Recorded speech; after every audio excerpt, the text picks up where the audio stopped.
Legal AIDS ক্লিনিকে সালিশি সভায় ছুরি দিয়ে গলা কেটে হত্যা করার দায়ে ৩ যুবকের যাবজ্জীবন কারাদণ্ড দিল জেলা দায়রা আদালতের বিচারক। ঘটনাটি ঘটেছিল কৈলাসহরের যুবরাজনগর গ্রাম পঞ্চায়েত অফিসে।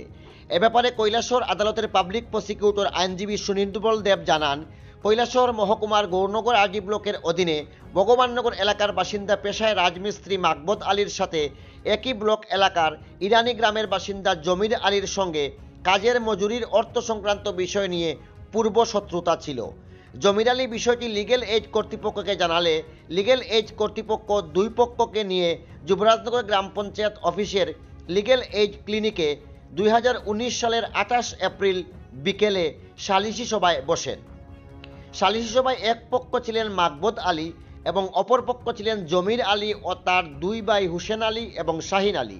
সালিশি সভায় সিদ্ধান্ত হয়েছিল মাকবত আলী 5,000 টাকা জমির আলীকে দেওয়ার জন্য, কিন্তু সেদিন মাকবতের কাছে 3,000 টাকা ছিল। তাই সালিশি সভায় মাকবত বলেছিল 5,000 টাকার মধ্যে 3,000 টাকা ওই দিন দিয়ে দেবে, বাকি 2,000 টাকার জন্য কিছুদিন সময় দিতে। এই কথা শুনে লিগেল এইড কর্তৃপক্ষ অ্যাডভোকেট কামাল এম মোসাদ্দর উভয় পক্ষকে বলেছিলেন পঞ্চায়েত অফিসের বাইরে গিয়ে আলোচনা করে বিষয়টি মিটমাট করে নেওয়ার জন্য। এখানেই ঘটে বিপত্তি। লিগেল এইড কর্তৃপক্ষের এই কথা বলার পর দুই পক্ষই পঞ্চায়েত অফিসের বারান্দায় আসা মাত্রই উভয় পক্ষ তর্ক বিতর্কে জড়িয়ে পড়ে। মামলার কেস ডায়েরি অনুযায়ী সবার সামনে হুসেন আলী, শাহিন আলী দুই ভাই মিলে মাকবত আলীকে ধরে রাখে এবং জমির আলী ধারালো ছুরি মাকবতের গলায় চালিয়ে দেয়। সাথে সাথেই রক্তাক্ত অবস্থায় মাটিতে লুটিয়ে পড়ে মাকবত। ঘটনার কিছুক্ষণ পর ইরানি থানার পুলিশ ও অভিযুক্ত জমির আলীর ভাই হুসেন আলী মাকবতকে চিকিৎসার জন্য ঊনকোটি জেলা হাসপাতালে নিয়ে গেলে কর্তব্যরত চিকিৎসক মাকবতকে মৃত বলে ঘোষণা করে।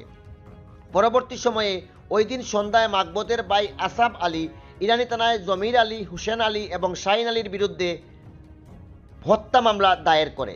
মামলার নম্বরটি ছিল ইরানি PS 27/2019। পুলিশ মামলায় 302/34 IPC দ্বারা প্রয়োগ করে অভিযুক্তদের গ্রেপ্তার করে এবং পরবর্তী সময় তারা আদালত থেকে জামিন পায়। মামলার তদন্তকারী অফিসার চৈতন্য রিয়াং 2019 সালের 31 আগস্ট আদালতে চার্জশিট জমা দেন।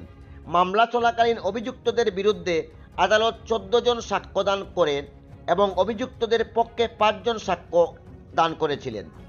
দীর্ঘদিন মামলা চলার পর ঊনকোটি জেলা আদালতের বিচারক সুদীপ্তা চৌধুরী চলতি মাসের 20 জানুয়ারি অভিযুক্ত 3 জনকেই দোষী সাব্যস্ত করে এবং 21 জানুয়ারি বিচারক 3 জনকেই যাবজ্জীবন কারাদণ্ড দেন এবং 10,000 টাকা করে জরিমানা করেন। অনাদায়ে আরও 3 মাসের সশ্রম কারাদণ্ডে দণ্ডিত করেন। এটা ঘটনা হইতেছে 28/4/2019 ইংরেজি তারিখে যুবরাজনগর যে গ্রাম পঞ্চায়েত অফিস ছিল সেখানে ওই সময় একটা লিগেল এইডের ক্লিনিক ছিল। তো ওই ক্লিনিকে একটা বিচার ছিল। বিচারটা হইতেছে এই কেসের যে আসামি এই জমির আলী উনিই মানে বিচার প্রার্থী ছিলেন। তো মাকবুদ আলীর বিরুদ্ধে যিনি মার্ডার হয়েছে ওনার বিরুদ্ধে বিচার প্রার্থী। তো অ্যাকর্ডিংলি ওইখান থেকে একটা নোটিশ গেছে। তো ডেটটা ছিল ওই 28/4/2019 ইংরেজি তারিখে।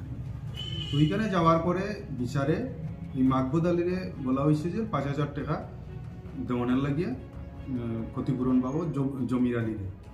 তখন মাকবুদ আলী বলেন যে ওনার কাছে এই 5,000 টাকা নাই, 3,000 টাকা আছে, বাকি 2,000 টাকা করে দিবেন। এ নিয়ে তাদের মধ্যে একটু বিতর্ক হয়। পরবর্তী সময়ে ক্লিনিকের যিনি ইনচার্জ ছিলেন উনি বললেন যে বাইরে গিয়ে তোমাদের নিজেরার মধ্যে শেষ করে আসো। তখন উনি যখন ওই মাকবুদ আলী যখন পঞ্চায়েত অফিসের থেকে বাইরে যান ওই সময় পেছন দিক থেকে আসিয়া ওই জমির আলী যে ছিলেন উনার আরও 2 ভাই শাহিন আলী আর হুসেন আলী উনারা মাকবুদ আলীকে পেছন দিক থেকে ধরে তখন সঙ্গে সঙ্গে জমির আলী একটা বড় চাকু নিয়ে আসিয়া ওই মাকবুদ আলীর গলাতে জুড়ে টান দেয় এবং গলাটা কেটে যাওয়ার সঙ্গে সঙ্গে উনি এখানে লুটে পড়েন মাটিতে। সেখান থেকে ওনাকে রক্তাক্ত অবস্থায় হাসপাতালে নিয়ে যাওয়া হয়। সেখানে যাওয়ার পরে ডাক্তার ওনাকে মৃত বলে ঘোষণা করে এবং ওই দিনই ওই মাকবুদ আলীর ভাই আসফ আলী যিনি ওইখানেই ছিলেন, উনি একজন আই উইটনেস, উনি ইরানি পিএসে একটা মামলা দায়ের করেন, যে মামলাটার number Irani PS case number 27 of 2019 under section 302 and 34 of IPC. এবং মামলার তদন্তকারী অফিসার ছিলেন চৈতন্য রিয়াং। উনি তদন্ত শেষে গত 31/8/2019 ইংরাজি তারিখে এই জমির আলী, শাহিন আলী এবং হুসেন আলী তিনজনের বিরুদ্ধেই under section 302 and 34 of IPC অনুসারে চার্জশিট দাখিল করেন। এবং এই দুইটা সেকশনেই ওনাদের বিরুদ্ধে পরবর্তী সময়ে যখন বিচার কার্য শুরু হয় চার্জ হয়। তো প্রসিকিউশন পক্ষে এই মামলাটাতে টোটাল সাক্ষী হয় 13 জন, এবং 13 জন না 14 জন, এবং 21 পক্ষেও সাক্ষী দেয়, 21 পক্ষে সাক্ষী দেয় আরও 5 জন।